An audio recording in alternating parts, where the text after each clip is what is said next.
Hello everyone, कैसे हो आप सभी लोग। I hope you are doing wonderful. आज हम सीखने जा रहे हैं lesson 17 of your subject CMSL which is about mutual fund. Mutual fund क्या है, वो काम कैसे करता है, म्यूचुअल फंड के बारे में हम समझेंगे कि उसका NAV क्या होता है, म्यूचुअल फंड में इन्वेस्ट करना है तो क्या क्या चीज़ें हमको ध्यान में रखनी चाहिए, म्यूचुअल फंड में कॉन्स्टिट्यूएंट्स क्या क्या है, एक्सेट्रा एक्सेट्रा। तो without a further ado let's start the chapter, जिसमें I will not be going word by word, but आपको इस चैप्टर का जो इम्पोर्टेंट कंटेंट है दैट आई विल टीच। तो सबसे पहले इंट्रोडक्शन में लेट्स सी, हमको दिया है definition as per SEBI mutual fund regulations 1996 कि म्यूचुअल फंड क्या है। सबसे पहले it is a fund. What it is? It's a fund established in the form of trust to raise monies। क्या बोला इन्होंने? फंड एस्टेब्लिश किया है। कौन सा फॉर्म ऑफ ऑर्गेनाइजेशन है? Trust. To raise money through sale of units to public or a section of public under one or more schemes for investing in securities, money market instruments, gold related instruments, real estate assets and such other assets as may be prescribed by SEBI। एकदम simple सी language में समझ लीजिए कि एक trust है जो हमने form किया है, this is a mutual fund. क्यों किया है? टू रेज मनी फ्रॉम हुम? इन्वेस्टर और सेक्शन ऑफ पब्लिक, यानी पब्लिक। रेज मनी मतलब इनसे पैसा आएगा, बट पैसे के बदले में हम इनको कोई चीज देंगे। क्या देंगे? इनको हम देंगे यूनिट। बट ये पैसा लेके हम क्या करेंगे? और इनको यूनिट दे रहे हैं, तो ये यूनिट का क्या होगा? तो इस पैसे को किया जाएगा इन्वेस्ट। कहाँ पे? इन सिक्योरिटीज जो कि सेबी ने परमिट की है।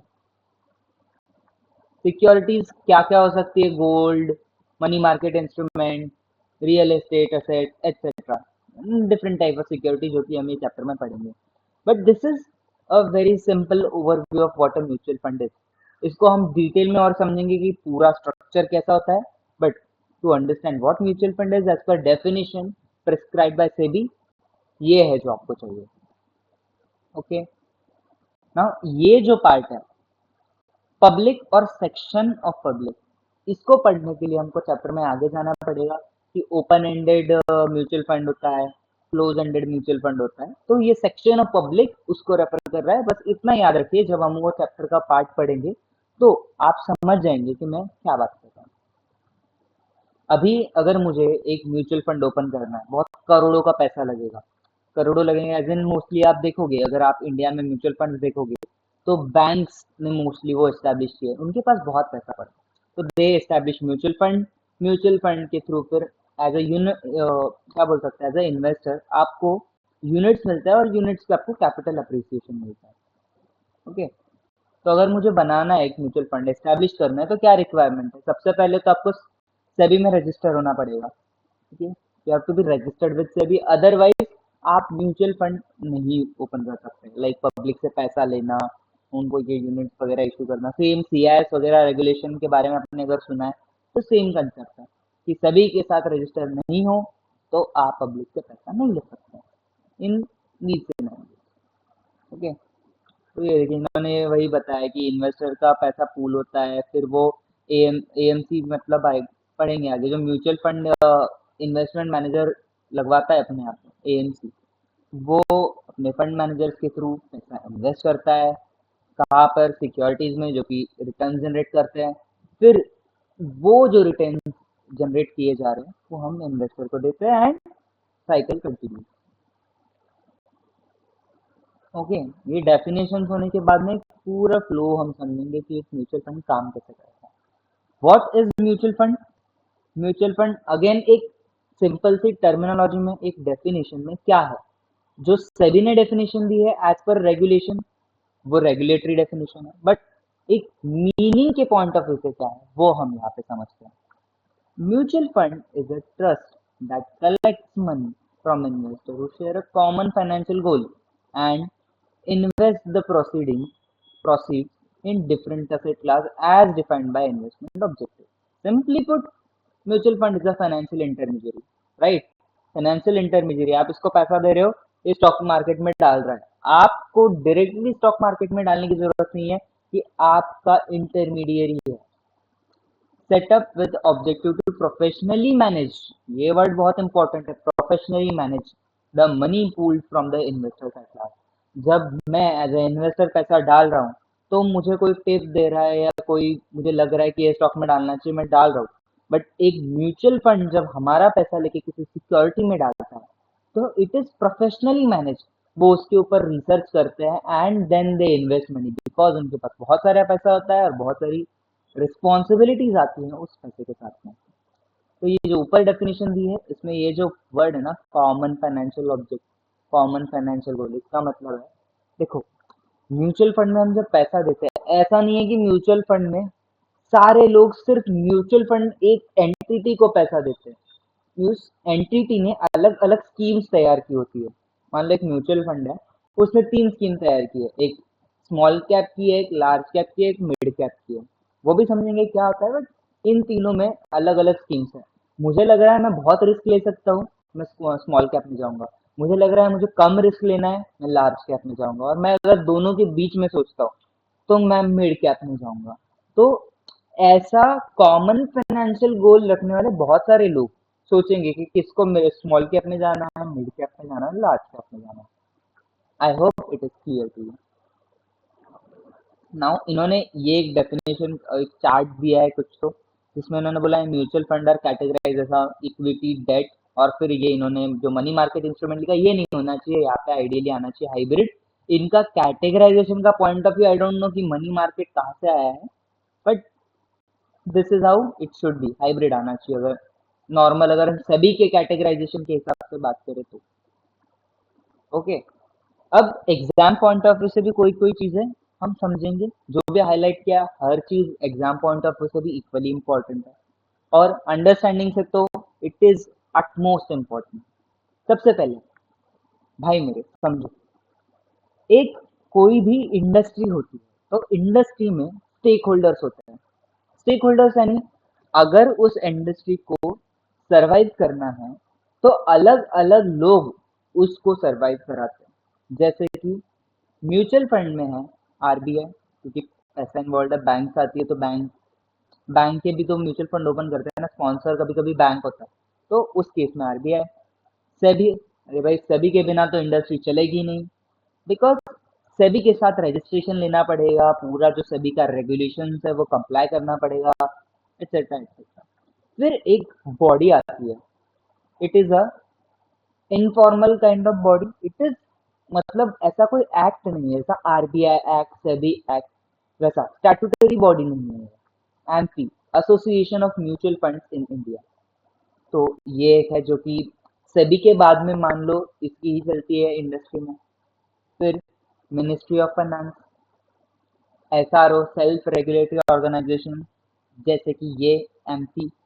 इनकम टैक्स के कुछ रेगुलेशंस ऑब्वियसली, क्योंकि जहाँ पैसा इन्वॉल्व है, जहाँ इनकम इन्वॉल्व है, वहाँ पे इनकम टैक्स इन्वॉल्व है। और इन्वेस्टर्स एसोसिएशन, अलग अलग इन्वेस्टर एसोसिएशन होता है, वो भी इसमें एज स्टेक होल्डर पार्ट बनता है। अगर आप बोल दो कि सर आरटीए आना चाहिए, सर कस्टोडियन आना चाहिए, जो कि हम नीचे पढ़ेंगे, विच आर पार्टिसिपेंट, तो ये भी तो स्टेक होल्डर ही हुए, इनको गलत नहीं बोल सकते। तो आप इसको एग्जॉस्टिव लिस्ट ना समझो, इसके अलावा भी पार्टीज इसमें आ सकती है as stake holders. Okay, now overview of mutual fund industries in India. ये topic exam point of view से इतना इंपॉर्टेंट नहीं है, but if you want to understand कि म्यूचुअल फंड इंडस्ट्री जो है, म्यूचुअल फंड इंडस्ट्री जो है वो इंडिया में कैसे शुरू हुई। देखो, वर्ल्ड में तो कहीं पहले ही बन चुकी होगी, बट इंडिया में हमारा जो फ्रीडम फाइट वगैरह वो सब हुआ, इंडिपेंडेंस आया, उसके बाद में हम कैसे कैसे सरवाइव किए, और एक टाइम आया होगा जब हमने सोचा कि अब हम ग्रोथ के बारे में देखना है, तब ये सब चीजें शुरू हुई।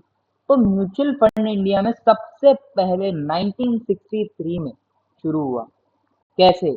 Bye the formation of UTI, UTI unit trust of India, ये गवर्नमेंट ऑफ इंडिया ने फर्स्ट म्यूचुअल फंड ओपन किया, ये government of India RBI. In early 1990s government allowed public sector bank and institution to set up mutual fund. तो एकदम 1990s के period में, उसके just early 1990s में government ने बोला कि यूटीआई के अलावा भी पब्लिक सेक्टर बैंक इंस्टीट्यूशन ये म्यूचुअल फंड सेटअप कर सकते हैं। तो देखिए, एसबीआई कहीं पे कमी नहीं छोड़ेगा, इसको चांस मिलते ही 1987 में, 1987 में ये बना first non UTI mutual fund in India. तो पहला था यूटीआई, दूसरा एसबीआई, और ऐसे ही फिर इंडस्ट्री आगे बढ़ी। तो ये आप इसमें पढ़ सकते हो, बट दिस वाज एक बेसिक कि शुरू कैसे हुआ था। फिर एक प्राइवेट सेक्टर का सबसे पहला म्यूचुअल फंड कौन सा है, फ्रैंकलिन टेम्पल्टन, जो 1993 में आता। सबसे पहले पब्लिक सेक्टर के बने 1963 में, 1987 में। पर 1993 में एक प्राइवेट सेक्टर का भी म्यूचुअल फंड इंडिया में आया, जो कि था फ्रैंकलिन टेम्पल्टन। ओके, ये सब बाकी आप पढ़ लेंगे। अब एक म्यूचुअल फंड का स्ट्रक्चर है जो आपके स्टडी मटेरियल में दिया है। ये बोलता है कि क्या क्या होता है एक म्यूचुअल फंड के स्ट्रक्चर में। सबसे पहले तो भाई, एक म्यूचुअल फंड को जन्म लेने के लिए माँ होनी चाहिए और बाप भी होना चाहिए। तो माँ और बाप एक ही बंदा है। कौन है वो? बोलो बोलो, कौन है वो? स्पॉन्सर है वो। तो स्पॉन्सर क्या है? It is a principal body who brings capital as per guideline issued by SEBI to start a mutual fund. जो पैसा चाहिए होता है, मैंने पहले ही बोला, एक म्यूचुअल फंड स्टार्ट करना मतलब बहुत सारा पैसा। और वो बहुत सारा पैसा लाएगा कौन? स्पॉन्सर। और स्पॉन्सर जो भी एंटिटी होगी उसके पास भी तो खुद बहुत पैसा होना चाहिए। इसीलिए तो मैं बोल रहा हूँ कि बैंक यूजली एक म्यूचुअल फंड स्टार्ट करता है। नॉर्मली इंडिविजुअल को स्टार्ट करना इज वेरी डिफिकल्ट। अगर अंबानी बोले उसको स्टार्ट करना तो कर सकता है, बट अपना आसपास का कोई जैसे कोई लखपति या बोले करना है, not possible. It is very expensive, और उसका वर्किंग कैपिटल भी बहुत करोड़ों में जाता है। Second, trust and trustee. Sponsor क्या करेगा? ट्रस्ट फॉर्म करेगा, फिर उसके ट्रस्टी आएंगे, फिर एएमसी, कस्टोडियन, आरटीओ। जिसको पढ़ने से पहले लेट्स अंडरस्टैंड। इन्होंने भी एक एग्जांपल दिया है नीचे ही, हम उसी एग्जांपल में से ले सकते हैं कि स्पॉन्सर है आईडीबीआई बैंक। देखिए, आईडीबीआई बैंक है। क्या है? आईडीबीआई बैंक है। वो क्या है? वो है स्पॉन्सर। उसने म्यूचुअल फंड रेगुलेशन के जो भी एलिजिबिलिटी क्राइटेरिया है वो टिक टिक टिक कर लिए कि भाई हम एक म्यूचुअल फंड ओपन कर सकते हैं, एस्टैब्लिश कर सकते हैं। तो उन्होंने क्या बनाया? उन्होंने बनाया IDBI, IDBI mutual fund, IDBI mutual fund. ये क्या है? ये क्या है? ये है ट्रस्ट। बनाया इन्होंने। अब ना, इस ट्रस्ट में जो पैसा आएगा, इस ट्रस्ट में जो पैसा आएगा, लोग आएंगे, पब्लिक आएंगे, पैसा देंगे, क्योंकि ये ट्रस्ट उनको यूनिट देगा। तो ये पैसा संभालेगा कौन? इसके लिए कोई कंपनी होनी चाहिए। सही बात है कि नहीं? तो ये स्पॉन्सर ही इस ट्रस्ट के पैसे को हैंडल करने के लिए क्या बनाएगा? एक इन्वेस्टमेंट मैनेजमेंट कंपनी, जिसको हम बोलते हैं एएमसी। तो इनकी कौन सी एएमसी है? IDBI AMC. क्या है? IDBI AMC. ये क्या है? इन्वेस्टमेंट मैनेजर है। एएमसी क्या है? इन्वेस्टमेंट मैनेजर है। अब देखो, इस ट्रस्ट के पैसे का किसी को तो ध्यान रखना पड़ेगा कि एएमसी का काम क्या है? पैसा लो, इन्वेस्ट करो, रिटर्न्स कमाओ, इन्वेस्टर को दो। पर इसमें कुछ गड़बड़ तो नहीं है, ये कौन इंश्योर करेगा? इसके लिए स्पॉन्सर एक और एंटिटी बनाता है, जो कि उसको बनानी पड़ती है। IDBI trustee, IDBI MF trustee limited, IDBI MF trustee limited. Okay, ये कंपनी बनी है। तो देखो, पहला तो काम है, स्पॉन्सर ने ट्रस्ट बनाया, उसके ट्रस्ट के पैसे मैनेज करने के लिए एएमसी बनाया, और उस पर ध्यान रखने के लिए कि सारी चीजें सही से अप्लाई हो रही है, कोई फंड का गलत इस्तेमाल नहीं हो रहा है, उन्होंने बनाया एमएफ ट्रस्टी। अब मेरे दोस्तों समझो, एक इसमें ना अपने जो यूनिट होल्डर्स कब बनेंगे? जब उनको यूनिट्स मिलेंगे, पब्लिक पैसा देगा तो यूनिट होल्डर्स बन ही जाएगा। तो मान लेते हैं कि इन्होंने इसको दिया पैसा और इन्होंने इसको दिए यूनिट, तो ये यूनिट होल्डर है। ओके, पर देखो mutual fund is very big industry, बहुत कुछ है इसमें।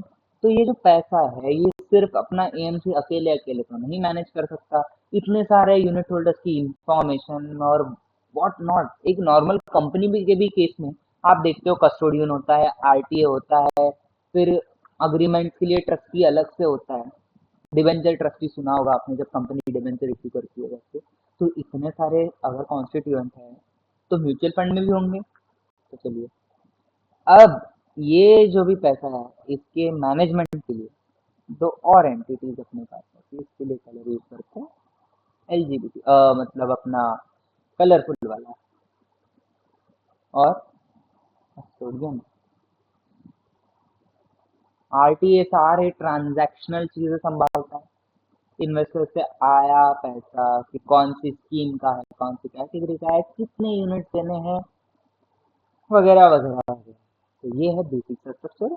आई होप आपने नोट डाउन कर लिया होगा इफ रिक्वायर्ड। तो इनका केफिन कौन है, इनका सॉरी इनका आरटीए कौन है, केफिन, और कस्टोडियन कौन है, SBI SG global securities private limited. For your information mutual fund industry में दो ही आरटीए, एक है केफिन टेक और दूसरा है कैम। तो हमने इधर तक समझ लिया है। अब हम वापस आते हैं। ट्रस्टी क्या बोलते हैं, trustee is created by sponsor and trustees as appointed trustees are appointed to manage the operation of a trust. Trustee's job is to ensure all the funds are managed as per defined objective वगैरह जो मैंने बोला। AMC का काम क्या है, to manage funds of investor and in return to get the fee to manage the fund। और return देना भी उनका ही काम होता है, हाँ ये नहीं। कस्टोडियन क्या है, safe keeping of investors fund and securities and ensure it would be use for intended purpose only. कौन ट्रस्टी है, ट्रस्टी ये वाला। ठीक है, फिर आईटी का काम क्या है, manage back and operation mutual fund and investor के ट्रांजेक्शन रिक्वेस्ट। जो भी मैंने बोला, आप जब भी एक म्यूचुअल फंड के साथ एज अ इन्वेस्टर डील करते हो तो आप हमेशा आरटीआई के साथ ही डील कर रहे हो कोई भी चीज़ों के लिए। आपको आपका क्या चाहिए, ये चाहिए वो चाहिए, जो भी चीज़ें होती है वो आरटीआई के थ्रू ही होती है, क्योंकि RTI is an investor facing operation. Okay, अभी छोटी सी चीज़ और कि who is the regulator and who is the industry body. Regulator मतलब ये बनाएगा रेगुलेशन, इंडस्ट्री बॉडी मतलब देखो सभी के पास में कुछ ऐसी चीजें है कि वो सर्कुलर बना देगा उसके ऊपर। अभी सभी को लग रहा है कि ये सर्कुलर ना सही से इम्प्लीमेंट नहीं हो पाएगा, क्योंकि हमको नहीं पता है कि इंडस्ट्री में एक्चुअली प्रॉब्लम चल क्या रही है, कि ये सर्कुलर इम्प्लीमेंट कर पाएंगे कि नहीं पाएंगे। तो एमसी बीच में जम करता है एज एन इंडस्ट्री बॉडी, वो collect things and then goes to SEBI और बोलता है ये इंडस्ट्री का स्टैंड है, ऐसे ऐसे और ऐसे ऐसे ऐसे। ओके, और एमसी सर्कुलर्स भी इशू करता है फॉर इंडस्ट्री लेवल। ये सब चलता है विथ सेबीज अथॉरिटी, मतलब सेबी उसको अथॉरिटी देगा तभी ये सब कर पाएगा। ओके, रेगुलेटर क्या करता है, म्यूचुअल फंड आरटीए कस्टोडियन को रेगुलेट करता है और ये वाला रेगुलेशन बना के रखता है। फिर इसके अलावा भी एक मास्टर सर्कुलर है, master circular on mutual fund, master circular on mutual fund, ये भी एक चीज है जो कि लगेगा as a regulator. Okay, second industry body बोलता है as of now there are 47।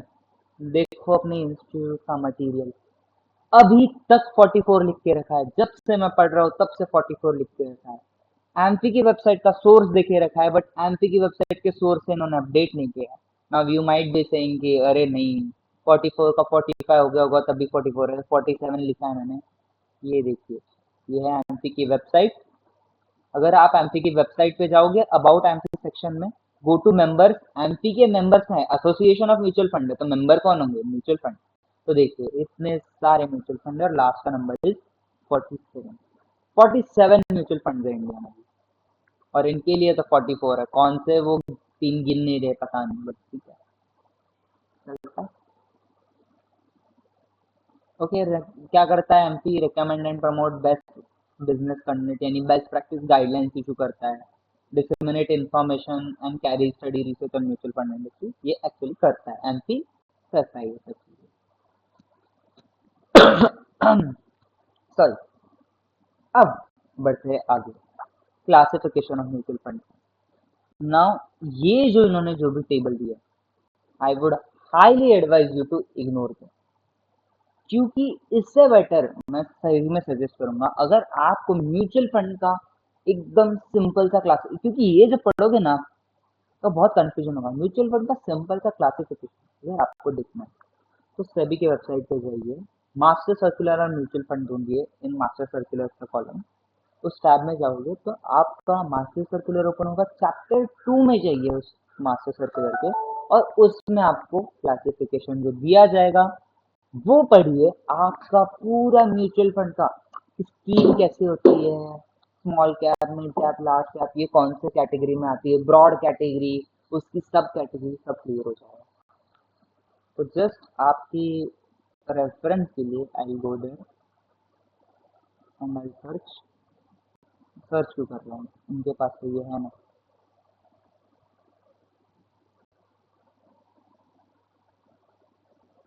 Okay, I'll go to this chapter and I'll try to find that table. Yes, this one. आप बस देखिए आपकी स्क्रीन पे कितना प्यारा टेबल उन्होंने बना के दिया है कि सबसे पहले इसकी कैटेगरी क्या है, इक्विटी, फिर आप इसका बी ढूंढोगे डेट, इसका सी ढूंढोगे, इसका सी हाइब्रिड, और फिर इसका D solution oriented, E other C.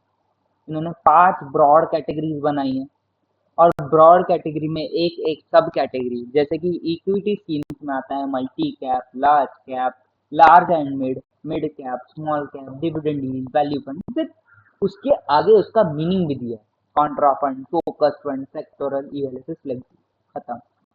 Now when we go to this material, क्या लिखा है, ऑर्गेनाइजेशन के स्ट्रक्चर के बेसिस पे देखेंगे तो ये कैटेगरी बनेगी, इसके बेसिस पे ये बनेगा, इसके बेसिस पे इग्नोर करो, दिस इज मोर कंफ्यूजिंग।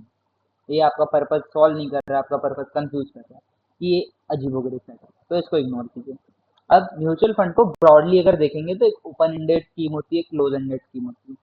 अगर आप कैटेगरी देखोगे ना तो कैटेगरी वही है जो हमने अभी देखी, बट म्यूचुअल फंड को अगर दो तरीकों से देखना चाहिए, ओपन एंडेड और क्लोज एंडेड। ओपन एंडेड जो हमने स्टार्टिंग में पढ़ा था ना, पब्लिक और अ सेक्शन ऑफ पब्लिक, तो देखो ओपन एंडेड क्या होगा कि आप कभी भी उस म्यूचुअल फंड में कितना भी पैसा जो डालना है, जितना ट्रांजेक्शन करना है कर सकते हो, उसमें कोई रिस्ट्रिक्शन नहीं है किसी भी लेवल पे। क्लोज एंडेड का क्या होता है, एक एनएफओ होता है, जैसा आईपीओ होता है ना सिक्योरिटी का, वैसा एनएफओ होता है, उस एनएफओ के ही दौरान आप उसमें पैसा डाल सकते हो, any day only during NFO. तो उसके बाद में वो क्लोज हो जाता है, क्लोज फॉर सब्सक्रिप्शन ऐसा बोल लो, और उसमें से पैसा आप कभी भी नहीं निकाल सकते, जब मैच्योर होगा तभी निकाल सकते हो, और इसमें से आप पैसा कभी भी निकाल सकते हो, एनी ट्रांजेक्शन ओनली। तो ये मेजर डिफरेंस होता है। इसमें ऑब्वियसली लिक्विडिटी हाई है, कभी भी पैसा निकाल सकते हो, इसमें सिर्फ मेच्योरिटी पे निकाल सकते हो तो लिक्विडिटी कम है। इसमें एक्सेप्शन इन्होंने दिया है ईएलएसएस, क्योंकि उसमें लॉक इन होता है।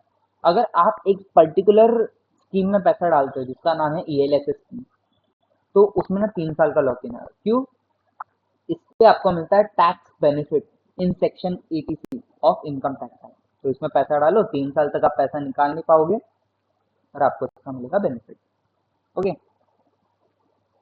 अब इन्होंने ना जो दिया है वो टाइप ऑफ स्कीम बोल लो या कैटेगराइजेशन बोल लो, देखो there are other types of mutual funds also जो इन्होंने लिखा है, बट अगर आप सभी की वेबसाइट पे देखोगे तो आपकी अंडरस्टैंडिंग के लिए सिर्फ उतना आपने देखना है। बाकी ना ये जो भी है, ये एग्जाम पॉइंट ऑफ व्यू से ठीक है, आपको एग्जाम में यही लिखना पड़ेगा, आप वो सब लिखोगे तो गलत नहीं है, बट अगर आप आईसीएसआई के वर्डिंग्स और सब कुछ वहां से एक्सट्रैक्ट करके लिखोगे तो यही है। ये इनकम ओरिएंटेड एक स्कीम होती है कि आपको फिक्स्ड इनकम देगा। देखो इक्विटी वाला एक होता है, एक डेट वाला होता है। मैं आपको ना एक छोटे से चार्ट से समझा देता हूँ ताकि ये वाला जो पूरा पढ़ेंगे ना आपको कंफ्यूज ना हो। देखो कैटेगरीज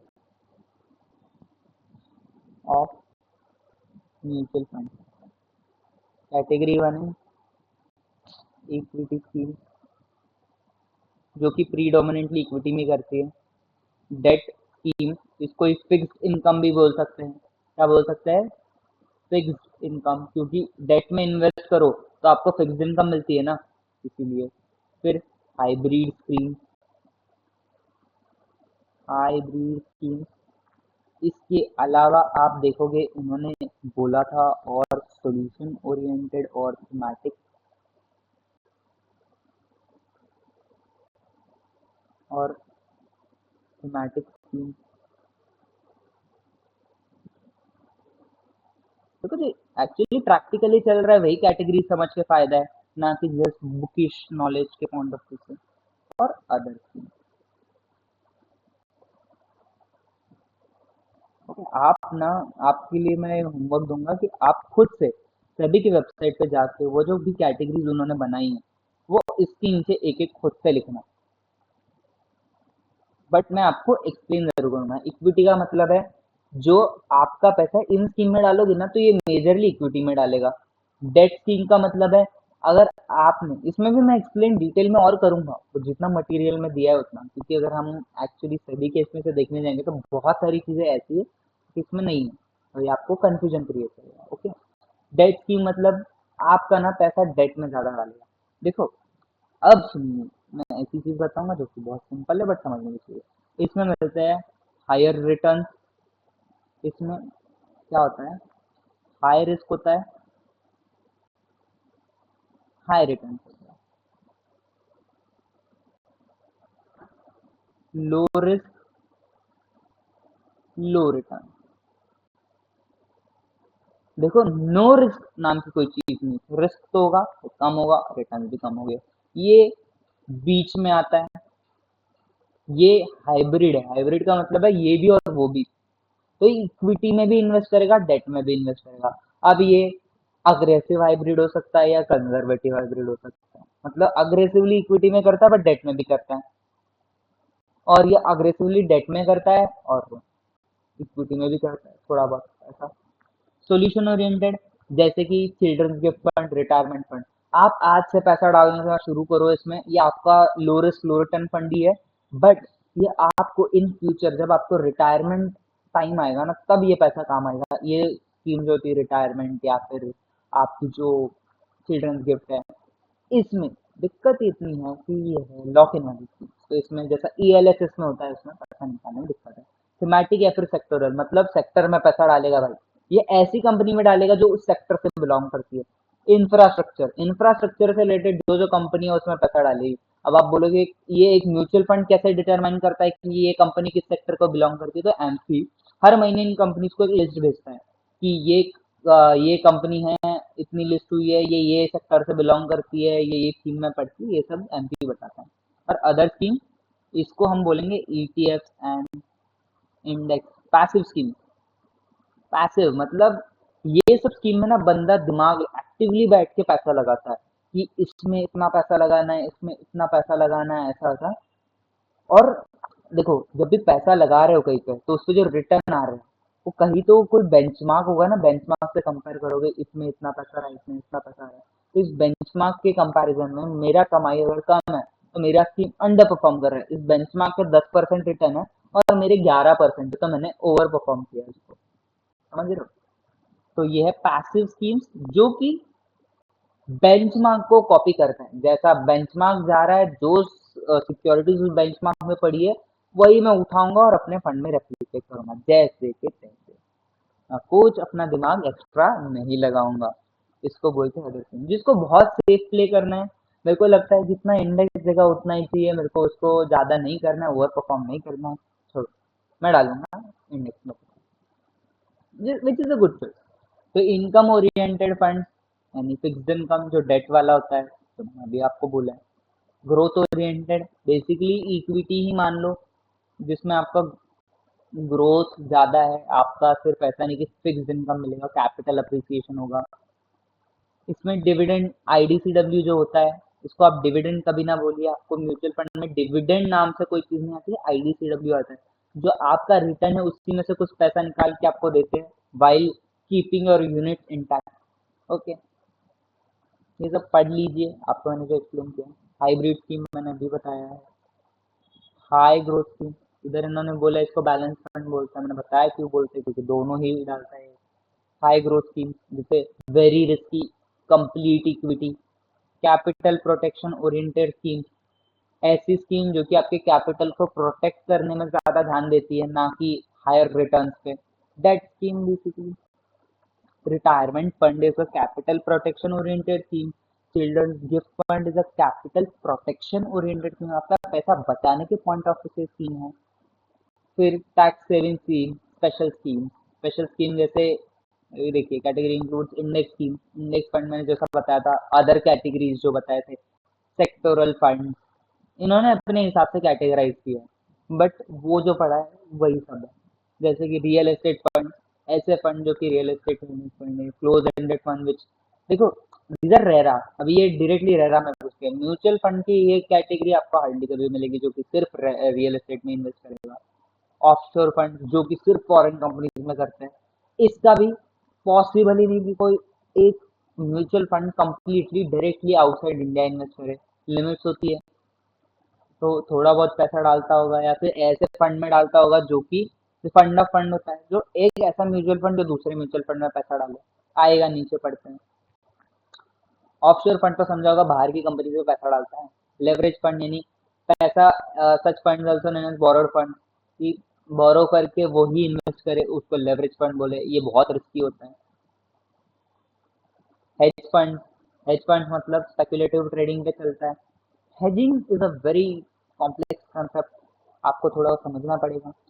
कि देखो, buying shares whose price are likely to rise and selling shares whose price are likely to fall. Hedge करना कैसे होता है कि मुझे लग रहा है कि इस चीज की प्राइस बढ़ेगी, तो मैं उसके ना ऑप्शंस एंड ये फ्यूचर जो होता है ना वो खरीद के रखूंगा. आपको ऑप्शन और फ्यूचर पता होना चाहिए एक चीज समझने के लिए. और जब मुझे लग रहा है कि ये कॉल ऑप्शन पुट ऑप्शन जो होता है वो खरीद के रखूंगा. जब मेरे को लग रहा है ये इसका प्राइस बढ़ेगा बाद में, तो इसका मैं ऐसा कॉन्ट्रैक्ट खरीद के रखूंगा जो कि मेरे को एक फिक्स प्राइस पे आज की डेट पे वो फ्यूचर वाला शेयर खरीदने को मिलेगा. इसको बोलेंगे हेजिंग. तो फ्यूचर में अगर बढ़ गया तो मैं उस दिन पे कम प्राइस पे खरीदूंगा और ज्यादा प्राइस पे बेच पाऊंगा, मेरा प्रॉफिट. बट अगर वो गिर गया तो मेरे को फ्यूचर में उस प्राइस पे खरीदना पड़ेगा और मेरा नुकसान हो जाएगा. फंड ऑफ फंड जो कि दूसरे म्यूचुअल फंड में इन्वेस्ट करता है.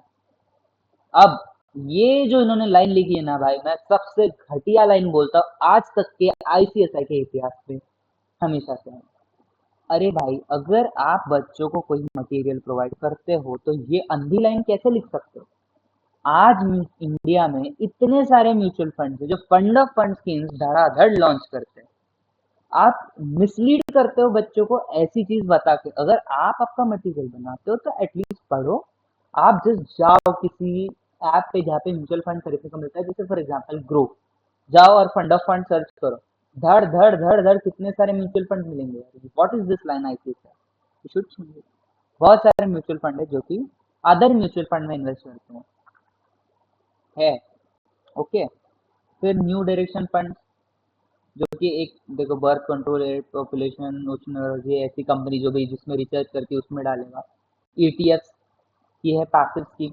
अब ईटीएफ की खासियत बहुत बहुत सही है. मतलब it is kind of like shares, kind of like shares, but it is not share. It is a mutual fund which can be traded on stock exchange. First 1993 में इंट्रोड्यूस हुआ था. और टैक्स एफिशिएंट इसको बोला जाता है एकदम traditional mutual fund. क्योंकि देखिए, अभी मैं जाऊंगा ग्रो पे, मैं सर्च करूंगा कोई ईटीएफ, मैं उसको बाय करूंगा, मैं उसको सेम डे पे सेल कर सकता हूँ. और उसको उसका मुझे आईएनएफ के हिसाब से प्राइस मिलेगा. उसमें जो दिन का जो भी उसका प्राइस चल रहा है उसी पे मैं बेच पाऊंगा. मैं म्यूचुअल फंड में जाऊंगा, मुझे खरीदने को मिलेगा, मैं खरीद लूंगा आज. मुझे आज की आज वो मिल नहीं जाएगा, मेरा पैसा कट जाएगा, मेरे को कल तक वो आ जाएगा मान लो. फिर मैं बेचूंगा, 3 दिन के टाइम में मेरे को पैसा मिलेगा. आज मैं बेच रहा हूँ और तो मुझे मेरा पैसा अगले 3 दिनों तक आएगा. दिक्कत तो है, मेरा रिडेम्पशन का पैसा अगर मुझे टाइम में आए तो दिक्कत तो होगी ना. बट ईटीएफ सेम डे पे सेल कर सकता हूँ, सेम डे पे बाय कर सकता हूँ. बट इसका बस स्ट्रक्चर कैसा है कि आप इसको, बाकी सारे म्यूचुअल फंड का क्या है ना, आप कंपनी के साथ में बाय सेल कर रहे हो. यूनिट आप एएमसी को बेच रहे हो, एएमसी से खरीद रहे हो. ईटीएफ आप एक्सचेंज, स्टॉक एक्सचेंज पे ट्रेड कर रहे हो लोगों के साथ.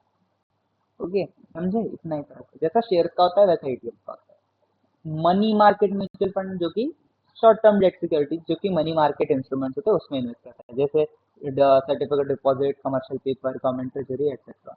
ओके, इंफ्रास्ट्रक्चर डेट फंड, ये securitise debt investment of infrastructure company जिसमें इन्वेस्ट करते हैं।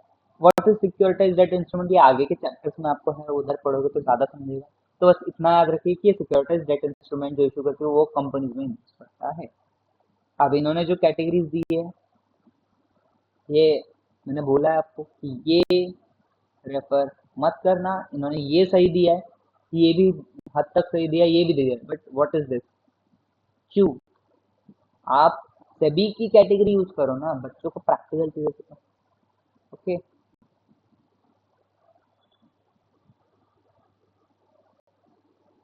Just give me a second.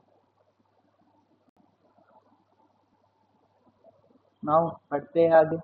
अब अगर इन्होंने आगे large cap, mid cap, small cap ये सब दिया है तो मैं एक्सप्लेन करूंगा, अदरवाइज मैं उसको आपको ओवरव्यू देके बता दूंगा, आपको खुद से पढ़ना पड़ेगा ताकि आपकी अंडरस्टैंडिंग बढ़े। और ये अगर सभी वाला भी आप एग्जाम में लिखते हो ना तो it is correct, it is not wrong. But ICSI का भरोसा नहीं कि वो इसके कितने मार्क्स देगा, उनको तो यही है ना कि उनका ये है मॉडल आंसर, ये है इसका आंसर। अब देखिए, मैं ना आपको एक और चीज बताता हूँ आगे के टॉपिक पे बढ़ने से पहले। ये है मान लो एक mutual fund, HDFC mutual fund, HDFC mutual fund है। इसकी ना एक स्कीम है small cap, HDFC small cap mutual fund scheme, small cap scheme ही बोल रहे हैं, स्मॉल कैप फंड ऐसा नाम है इसका। और इसका ना इसके एक यूनिट का प्राइस चल रहा है लेट से 100 रुपीज पर यूनिट। ओके, ये प्राइस चल रहा है, मुझे खरीदना है। अब ना देखो कैसा चलता है एक म्यूचुअल फंड का काम, कि मैं जाऊंगा ग्रो की ऐप से, ग्रो की ऐप पे गया, ऐसे ही बहुत सारे एक्सचेंज पे भी खरीद सकते हो, एमएफ सेंट्रल पे खरीद सकते हो, बहुत सारा ऐप है जिससे आप खरीद सकते हो। मैं एग्जाम्पल के लिए ग्रो ले रहा हूँ, ऐसा नहीं कि ग्रो से ही करना। ग्रो ऐप पे जाऊंगा, मैं ग्रो ऐप पे गया और मैंने ना उसमें से ये इसके ना 100 यूनिट खरीदे। 100 यूनिट कितने के पड़े मुझे, 10,000 के। मैंने 10,000 रुपीज लगाए और 100 यूनिट खरीदे। ओके, ये मैंने कैसे किया, खुद से जाके डायरेक्टली किया तो मेरे को डायरेक्टली पैसा मिला। दूसरा एक होता है, आपने सुना होगा ना कि किसी के थ्रू जाके म्यूचुअल फंड खरीदना, कि ये कोई एजेंट है, रजिस्टर्ड एजेंट है सेबी का, मतलब सेबी के साथ रजिस्टर करना पड़ता है तभी वो बंदा म्यूचुअल फंड दे सकता है, तो उसको बोलते हैं म्यूचुअल फंड डिस्ट्रीब्यूटर। आप बैंक के यहाँ पे जाओगे, बैंक बोलेगा अरे सर इसमें इन्वेस्ट कर दो, इसमें इन्वेस्ट कर दो, तो बैंक भी क्या है, एक म्यूचुअल फंड डिस्ट्रीब्यूटर है। अरे ये लोग मुझे बेच क्यों रहे हैं, देखो मैं अगर खुद से खरीद सकता हूँ, this is direct plan. Okay,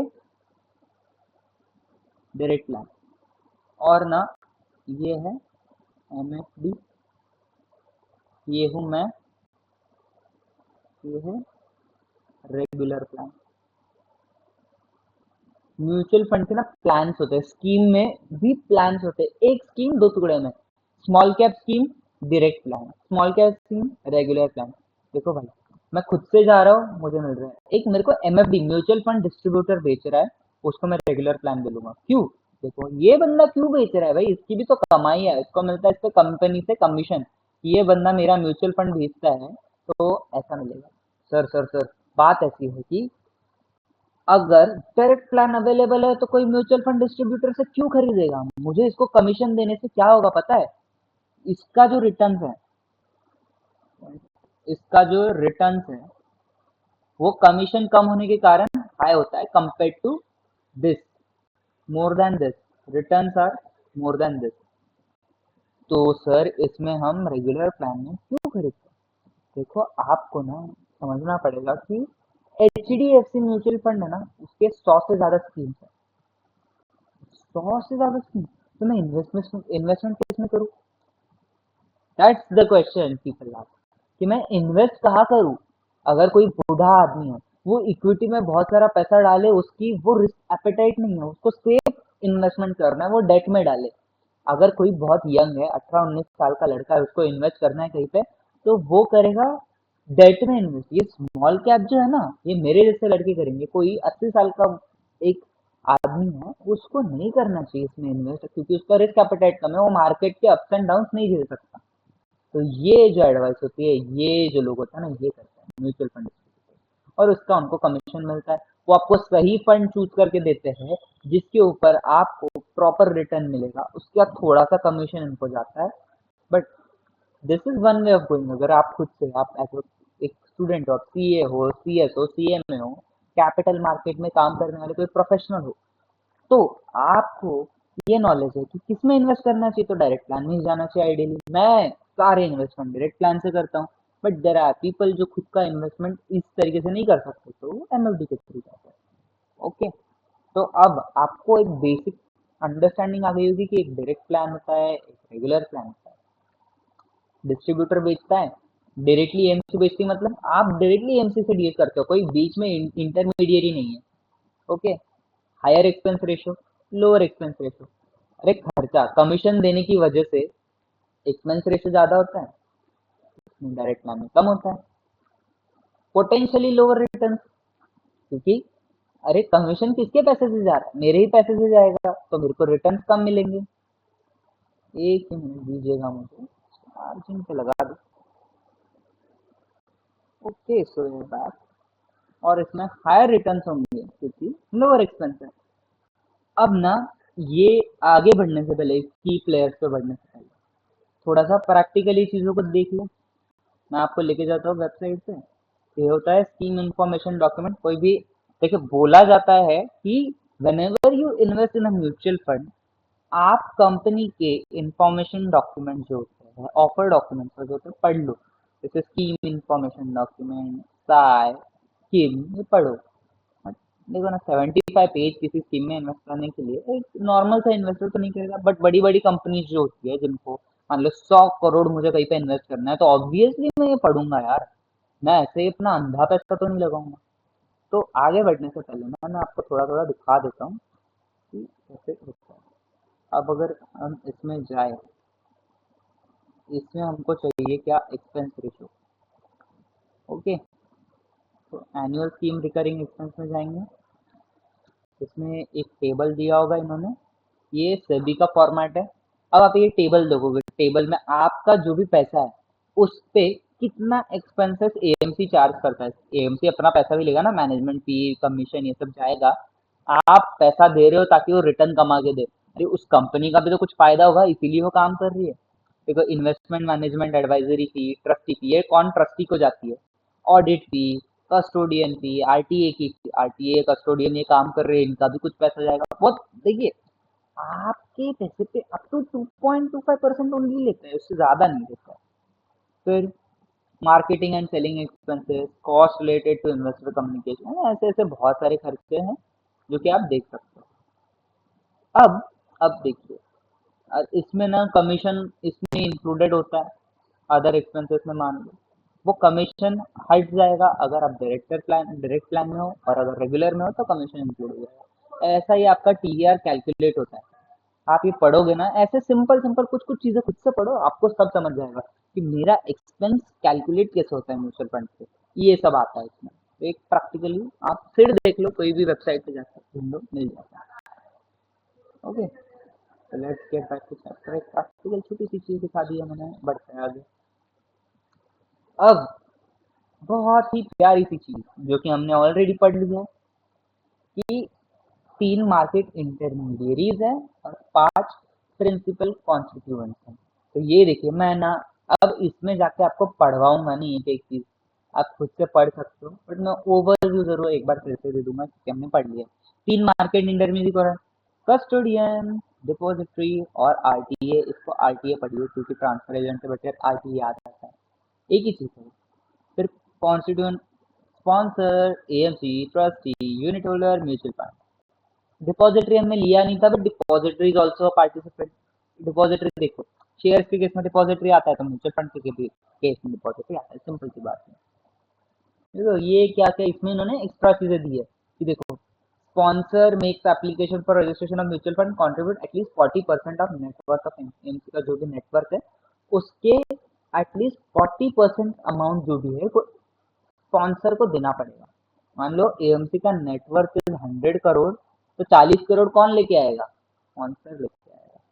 देखो, बोल रहे नेटवर्थ एएमसी का कैसे है, स्पॉन्सर ही डालेगा ना। अरे भाई इन्वेस्टर से पैसा लेगा ना, पैसा लेगा तो उसका कुछ नेटवर्क बनेगा, तो उसको 40% खुद से कंट्रीब्यूट करना है एएमसी के नेटवर्क का, समझे? क्यों? क्योंकि स्पॉन्सर जब बनाएगा तो स्पॉन्सर का जब तक स्किन ना हो गेम में, या जिन अगर स्पॉन्सर का खुद का पैसा उसमें ना हो तो स्पॉन्सर सीरियसली नहीं लेगा अपने म्यूचुअल फंड का काम, म्यूचुअल फंड पे ध्यान रखेगा ओनली इन केस जब उसका खुद का पैसा लगा। देखो, आप खुद का पैसा लगाओ तो ज्यादा ध्यान से काम करते हो एज कम्पेयर टू दूसरों का पैसा, ये सच बात है दुनिया की। फिर ये खुद से पढ़ लीजिए, this is theory theory only, कि ये कैसे चलता है, अपॉइंटमेंट ऑफ एएमसी कैसे होगा, वो can be terminated by this, trustee होता है, ये होता है, ये तो जनरल बहुत बेसिक चीज है विच यू कैन बी, कि डॉक्यूमेंट ऑब्वियसली कोई भी अगर कंपनी कंपनी के काम हो रहा है तो everything is documented. Trust deed बनेगा, इन्वेस्टमेंट मैनेजमेंट अग्रीमेंट बनेगा, ये आप जितना खुद से पढ़ोगे उतना याद रहेगा, मेरे पढ़ाने से आपको याद नहीं रहेगा। मैंने प्रोसेस समझा दिया, ट्रस्टी क्या होता है मैंने बता दिया आपको, यूनिट होल्डर आप खुद हो, आपको पता होना चाहिए कि आप पैसा डाल रहे थे, और म्यूचुअल फंड ऑब्वियसली पहले आना चाहिए था। इन्होंने जरा इसका स्ट्रक्चर गंदे तरीके से बनाया, सबसे पहले स्पॉन्सर, फिर म्यूचुअल फंड, फिर trustee, AMC, unit holder. Unit holder सबसे लास्ट में आएगा, बनेगा तब सबसे लास्ट में हो जाएगा। फिर कस्टोडियन, आरटीए और डिपॉजिटरी।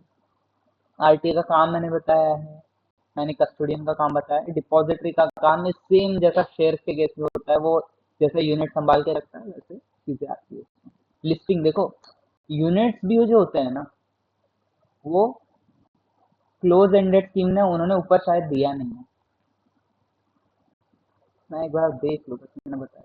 हाँ देखा, आईसीआईसीआई ऐसे काम करता है, छोटी छोटी चीजें बता नहीं।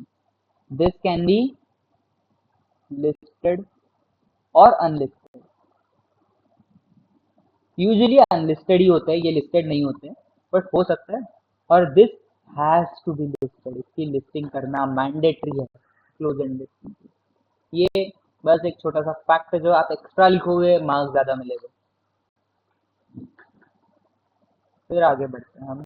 हाँ, डिपॉजिटरी का इतना काम है, ये समझा होगा आपको, ये समझा होगा कि क्लोज एंडेड और इसमें ओपन एंडेड होता है, फिर वो लिस्टिंग उसके हिसाब से चलती है। ओके, अब देखेंगे म्यूचुअल फंड टर्मिनोलॉजी। हम इस पेज पे आए हैं ये समझने के लिए कि म्यूचुअल फंड में होते हैं ऑफर डॉक्यूमेंट।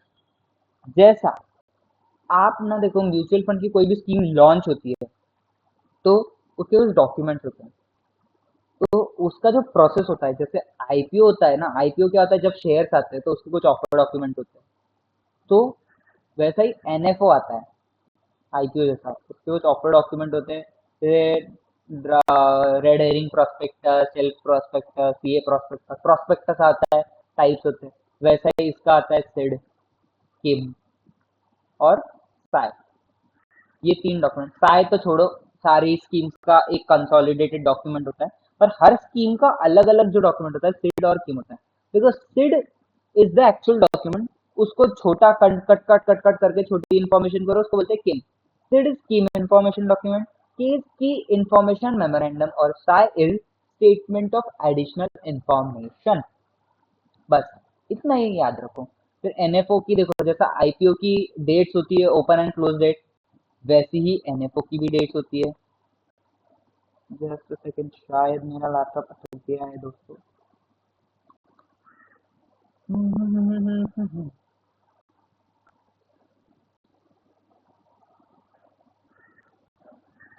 हम्म, फिर ओपन एंडेड सॉरी ओपन और क्लोज डेट्स होती है, स्कीम का ऑब्जेक्टिव, जैसे आपका आईपीओ में जो पैसा ले रहे हो उसका कुछ ऑब्जेक्टिव होता है, वैसा ही इसका भी ऑब्जेक्टिव होगा, नेचर ऑफ स्कीम मतलब टाइप ऑफ स्कीम जो इतनी सारी पड़ी वो, और ये ऑफर डॉक्यूमेंट सेबी के साथ फाइल होता है। मैं आपको प्रैक्टिकली दिखाऊंगा भी ऑफर डॉक्यूमेंट दिखते कैसे हैं। देखिए, सिड क्या होता है, document which contains all the details of scheme, कि which investor should know before investing, और it is updated every year. धत तेरी की शर्म आनी चाहिए इन्हें, it is updated half yearly, institute का मटेरियल आउटडेटेड, और क्या ही बोल सकते, it is updated half yearly. Half yearly पे टाइमलाइन छोड़ दो, इंस्टीट्यूट दे नहीं रहा है तो हम भी नहीं लिखते, but For your information, within 2 months from half year end, it should be updated. Simple. अब देखिए इसमें की कंटेंट्स क्या होता है, ये हम डायरेक्टली जाके उधर देखेंगे, बट इधर से आप देख सकते हो। मैं आपको सिड से दिखाऊंगा की कंटेंट्स क्या होता है। बट देखो जैसा कि क्या होता है कि स्कीम की पूरी इंफॉर्मेशन आपको सिड में दिखती है। आईपीओ के केस में प्रोस्पेक्टस ओपन करोगे, कंपनी की पूरी इंफॉर्मेशन उसमें होती है।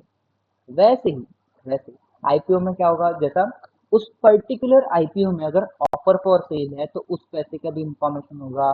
एक साल में कंपनी ने नाम बदला, इसमें बहुत सारी इंफॉर्मेशन दिखानी पड़ती है। वैसा ही चलो मैं आपको दिखाता हूँ इस ऐप से। तो होम से क्लिक करूंगा और ये मेरे को फर्स्ट पेज पे लेके जाएगा। This is SID. ये क्या दे रहा है, कंपनी का नाम, type of scheme, open ended equity scheme जो कि इंफ्रास्ट्रक्चर में इन्वेस्ट करती है। अभी इंफ्रास्ट्रक्चर स्कीम में इन्वेस्ट कर रही है, मतलब ये क्या हो गई, thematic mutual fund, sectoral mutual fund. फिर ये देखो कुछ रिस्कोमीटर बताते हैं स्कीम। मैं आपको बस एक्सप्लेन कर रहा हूँ जनरली कि कैसे शेड होता है। आप जिसको डिटेल में पढ़ोगे तो बेटर, नहीं भी पढ़ोगे तो आपको जितना मटेरियल में दिया है आपके उतना एग्जाम में चिप दो पास हो जाओगे। फिर ये प्रोडक्ट किसके लिए सूटेबल है, स्कीम का रिस्कोमीटर अलग, बेंचमार्क का अलग। अभी बेंचमार्क कैसे होता है वो भी आगे समझेंगे। तो देखो low, moderate, low, low to moderate, moderate, moderately high, high, very high. ये ऐसी कुछ कैटेगरीज है। अभी ये स्कीम ना इक्विटी में इन्वेस्ट करता है इसलिए वेरी हाई कैटेगरी में आता है। इस कैटेगरी कैलकुलेट करने का भी सभी का अलग लॉजिक है, क्योंकि सभी ने देख के रखा है, उसके हिसाब से ये होता रहता है। ओके। फिर बीएससी इंडिया इंफ्रास्ट्रक्चर इंडेक्स, ये है इनका बेंचमार्क। ये ना इंडेक्स है, जैसा आप निफ्टी देखते हो, आप सेंसेक्स देखते हो, वैसा ही ये भी इंडेक्स है। बहुत सारे इंडेक्स पड़े हुए हैं, जैसा S M P B S C के इंडेक्स होते हैं, वैसा ही ये बीएससी इंडिया इंफ्रास्ट्रक्चर इंडेक्स है। अब ये एमपी कुछ इंडेक्सेस के लिस्ट देता है कि इसके हिसाब से इसका बेंचमार्क होना चाहिए। तो इस स्कीम का जो भी रिटर्न है वो किससे बेंचमार्क होगा, ये वाले इंडेक्स से।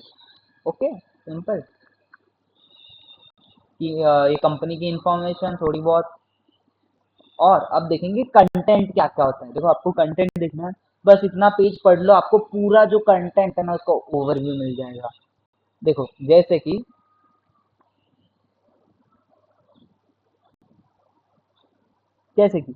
Highlight of scheme, due diligence, scheme अपने असेट्स एलोकेट करे कैसे करेगा, स्कीम इन्वेस्ट किधर करेगा, ऐसी बहुत सारी चीजें। ओके, अब आ जाते हैं। ये एक बार खुद से आप रोक रोक के पेज पढ़ लेना। ये मैं एक्सप्लेन कुछ कर नहीं सकता, इट इज जस्ट एक लिस्ट है चीज़ों की, वो आप पढ़ लो, आपको समझ जाएगा। कोई भी डाउट हो तो कमेंट सेक्शन में डाल देना, I will be happy to help. फिर say, statement of additional information. अब जो ये आपका डॉक्यूमेंट है स्टेटमेंट ऑफ एडिशनल इंफॉर्मेशन, वो क्या है, document that contains statutory information about fund house offering the scheme. ये भी गलत है, इट इज अपडेटेड एनुअली। आपको अगर मेरे किसी भी चीज पे लग रहा है डाउट, सर ये मटेरियल में लिखा है, आप बोल रहे ऐसा नहीं, जस्ट गो टू सभी website, mutual fund regulation download करो, या फिर master circular on mutual fund download करो, पढ़ो उसमें। अगर ऐसा नहीं लिखा है तो प्लीज कमेंट, मैं अपनी गलती मान लूंगा। फिर की कंटेंट सेम मैं आपको बोलूंगा। ये साय मैंने ओपन किया हुआ है, ये देखिए ये इधर लिस्ट दी हुई है, ये एक बार बस पढ़ लेना, मैं आपके लिए स्लोली स्लोली स्लोली स्लोली ये करता हूँ। ओके, ये एक पढ़ लेना और ये एक थोड़ा पढ़ लेना, बस यही है जो आपको इन्फॉर्मेशन देती है। आप वो इंस्टेड ऑफ दिस लिखोगे ना तो भी आपको 100% मार्क्स मिलेंगे, क्योंकि ये तो इंस्टीट्यूट ने चेपा है कहीं से दो भी वेबसाइट पर उठा के। बट आपको प्रैक्टिकली एक सीड में लिखी हुई चीज जो इंडस्ट्री में एक्चुअली हो रहा है वो लिखने को मिल रहा है, लिखो। अब मैं बोलूंगा किम क्या है, KIM essentially summary of SID and है as per SEBI every application. किम।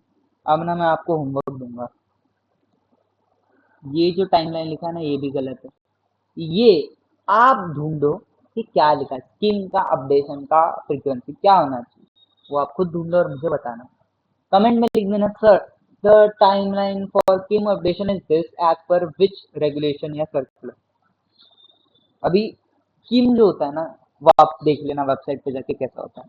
दूसरी चीज, आपको ना एक कंपनी को एप्लीकेशन फॉर्म भर के देना। आप ऑनलाइन भी कर सकते हो, ऑफलाइन भी कर सकते हो डायरेक्ट प्लान में। तो एप्लीकेशन फॉर्म होगा, एप्लीकेशन फॉर्म हाथ से भरो, कंपनी को दो और आपको पैसे आपके बैंक से कटेंगे और आपको मिलेगा यूनिट्स ऑफ म्यूचुअल फंड। तो ये स्कीम के साथ में आपको एप्लीकेशन फॉर्म देना mandatory as per sub regulation. Seed के साथ एप्लीकेशन फॉर्म देना, स्कीम के साथ भी होता है। ओके, कंटेंट क्या होते हैं कैसे देखोगे, आप जाओगे किम में और किम के फॉर्मेट से उठा के लिख के आओगे। Just a second. ये आप पढ़ लोगे। फैक्ट शीट क्या होती है, ये मंथली बेसिस पे एनसी प्रोवाइड करता है करेक्ट टाइमलाइन में।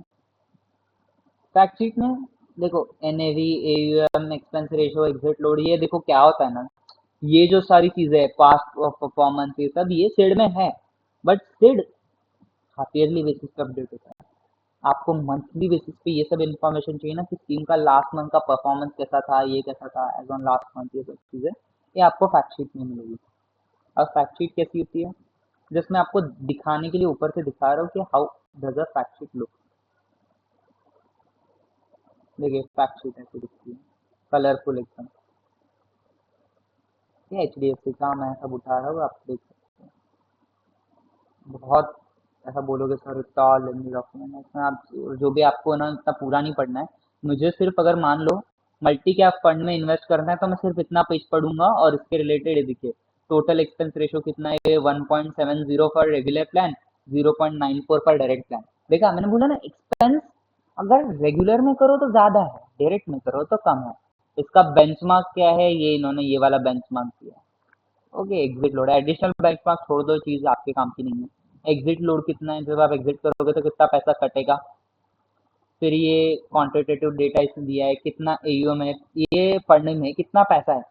तो इस फंड में एज ऑन डेट इतना इतना पैसा है, 15,000 करोड़ के ऊपर पैसा, ऑलमोस्ट 16,000 करोड़ का पैसा। ओके, फिर ये कौन फंड मैनेज करता है, कितनी कौन सी कंपनीज में ये फंड इन्वेस्ट करता है, देखो पूरा कच्चा चिट्ठा खोल के रखा है। HDFC में ये देखो इतना इतना पैसा डाल के रखा है, ये देखिए 4% पैसा इस फंड का HDFC बैंक में है, ICICI बैंक में 3.51% है। देखा, ये सारी चीजें आपको इसमें मिल जाएगी, ऐसी फैक्ट शीट बढ़िया चीज है। देखा, अब आएंगे AUM क्या होता है। इतना पढ़ के we will be concluding our lecture and बाकी का हम सेकंड पार्ट में जाएंगे। AUM क्या होता है, total market value of the assets manage by mutual fund as on particular. देखो एक होता है AUM ऑफ म्यूचुअल फंड, दूसरा होता है AUM ऑफ स्कीम। आप अगर एमपी के वेबसाइट पे जाके सर्च करोगे HDFC का AUM कितना है ढूंढोगे, मिल जाएगा आपको। मान लो उसका 4-5 लाख करोड़ का AUM होगा। अब हमको देखना है कि स्कीम का AUM, जो कि अभी हमने देखा, this is the AUM of scheme. Asset under management scheme का AUM कितना है, 15-16 हजार करोड़ ऑलमोस्ट, समझे। और एमएफ का लाख करोड़ में होता है यूजुअली, जो बड़े बड़े एमएफ का, बहुत बड़े बड़े मतलब 47 में से अगर देखोगे आप तो you can determine. Okay, periodic एवं मतलब month and quarterly average. KYC क्या होता है ये आप पढ़ लो, आपको पता है केवाईसी क्या होता है। केवाईसी, आपने कभी बैंक अकाउंट ओपन किया तो आपकी केवाईसी करते हैं ना, आपकी इंफॉर्मेशन लेंगे कि आप ही हो, कि हमें कैसे पता, राइट। तो इसके लिए आपके गवर्नमेंट के डॉक्यूमेंट उठाएंगे, कंफर्म करेंगे कि आप ही हो, तो हम आगे जा सकते हैं। कहाँ कहाँ कर सकते हैं, ये अच्छी चीज दी है उन्होंने कि इंडिया में कितने के आ रहे हैं, CDSL के आ रहे, कैम्प के आ रहे, कार्वी के आ रहे, NDML के आ रहे, NSC का के आ रहे, कितने के आ रहे हैं, जिसपे आप जाके KYC कर सकते हो। KYC रजिस्ट्रेशन एजेंसी के आ रहे हैं। और KYC क्या होता है, नो योर कस्टमर। पटका, पटका क्या होता है, देखो जैसे कि क्या होता है कि इधर टैक्स लगेगा उधर भी टैक्स लगेगा, टैक्स इवेड हो सकता है, ये सब टैक्सेशन रिलेटेड जो मैटर्स है उसके लिए ये एक डिक्लेरेशन होता है। ये होता है, फटका जो होता है वो USA के लिए होता है। और उसके अलावा एक होता है CRS which is for other than USA, पूरी दुनिया यूज करती है सीआरएस, यूएसए को मस्ती या फटका यूज करने के लिए। Other than USA, okay. ये पूरी फाइनेंशियल इंफॉर्मेशन आपकी डिक्लेयर हो जाएगी, ये फाइनेंशियल अथॉरिटीज को इंफॉर्मेशन जाती है, इससे पता चलता है कि ये बंदा टैक्स इवेड नहीं कर रहा। बस इतना पर्पज है, सिंपल। ये पूरा पढ़ लो, आप काम आ जाएगा। मोड्स ऑफ होल्डिंग तीन तरीके की होती है। आपका जैसा बैंक अकाउंट होल्डिंग होता है ना, काइंड ऑफ सिमिलर वही नेचर में आप आपका म्यूचुअल फंड का अकाउंट, म्यूचुअल फंड का पोलियो होल्ड कर सकते हो। मैं अकेले पे नाम पे कर सकता हूँ, मैं आइदर और सर्वाइवर और जॉइंट। देखो जॉइंट पहले समझते हैं, फिर आइदर और। देखो जॉइंट क्या होता है, मैं मेरे भाई के साथ में, मेरी मम्मी के साथ में एक जॉइंट अकाउंट म्यूचुअल फंड में ओपन कर रहा हूँ, और दोनों का ऐसा ऐसे जा रहा है, उसी स्कीम में जा रहा है, जॉइंट अकाउंट, दोनों की ओनरशिप है उसमें। आइदर और सर्वाइवर, एक मरा तो दूसरे के नाम पे ट्रांसफर हो जाएगा, आइदर और सर्वाइवर, सिंपल। इसमें क्या होता है ना, देखो signature of all applicants is required, क्योंकि दोनों की ओनरशिप है। आइदर और सर्वाइवर मतलब दोनों में से एक भी सिग्नेचर कर देगा सफिशिएंट है। तो आइदर और survivor is a good option, अगर आपको लग रहा है कि आपका साथ जिसका भी अकाउंट, जॉइंट अकाउंट बनवा रहे हो, मर सकता है तो। Just kidding. Nomination, this will be the last part of lecture. Nomination is a facility that enables mutual fund investor to nominate. क्या होता है नॉमिनेशन, आपको पता है, आपने बैंक अकाउंट खोला है, कुछ भी खोला है, आपको आपका नॉमिनी देना पड़ता है। मान लो मैं मर गया, तो मेरे बाद मेरा ये जो भी एसेट्स है, यूनिट्स है, शेयर्स है, वॉटेवर है, ये गवर्नमेंट ले लेगी नहीं, ये किसी को तो जाना चाहिए, तो ये मेरे नॉमिनी को जाएगा। मेरी माँ मेरी नॉमिनी, मेरी माँ को मिलेगा, मेरा भाई मेरा नॉमिनी, उसको मिलेगा, okay. Up to 3 nominees can be registered for a folio. एक टाइम पे आप मैक्सिमम 3 नॉमिनी दे सकते हो म्यूचुअल फंड में। अब इसमें भी ना, आप देखिए कुछ महीनों बाद में, कुछ महीनों बाद 1 जून या फिर 1 सितंबर आई थिंक, एक नया सर्कुलर आया था, जिसमें बोला 1 जून या 1 सितंबर से आप 10 नॉमिनी डाल सकते हो। क्यों पता नहीं, 10 नॉमिनी डालेगा भी नहीं कोई, 3 नॉमिनी बहुत होता है, 3 भी नहीं डालता है कोई, लोग नॉमिनी ही नहीं डालते थे पहले की केसेस में, तो गड़बड़ तो चल रही है। But just for your information, 10 nominee का अमेंडमेंट आने वाला है, आ चुका है, but it is due on that date. Units के ट्रांसफर टू नॉमिनी, अगर ड्यू मर जाएगा ये बंदा, तो नॉमिनेशन आप चेंज कर सकते हो जितनी भी बार चेंज करना है। एक माइनर भी आपका नॉमिनी हो सकता है, सब्जेक्ट टू कंडीशन, उसके साथ आप गार्डियन लिखो, सिंपल सी बात है। नॉमिनेशन आप दोगे नहीं, तो अगर आप मर जाओगे तो ये किसको मिलेगा, आपके share? Only to your legal heir. उनको आपका death certificate, will, legal heir और ब्ला ब्ला ब्ला ब्ला ब्ला, बहुत सारे डॉक्यूमेंट्स देने पड़ेंगे टू एएमसी। एएमसी फिर वो ट्रांसफर करेगा, उस बंदे के नाम में ट्रांसमिशन होगा, और एएमसी मुक्त हो जाएगी इसकी ऑब्लिगेशन से, और आपको जो करने कर। अब आपका ये टॉपिक खत्म होता है। एक जाते जाते नेक्स्ट वीडियो से पहले मैं आपको ज्ञान दे देता हूँ कि ना, as per SEBI regulation circular जो भी बोलो, नॉमिनी जो होता है ना, जब भी मान लो ये हो इन्वेस्टर, ये गया मर, इसके बाद नॉमिनी को ट्रांसफर हो गया, nominee is not the owner of securities transmitted to him.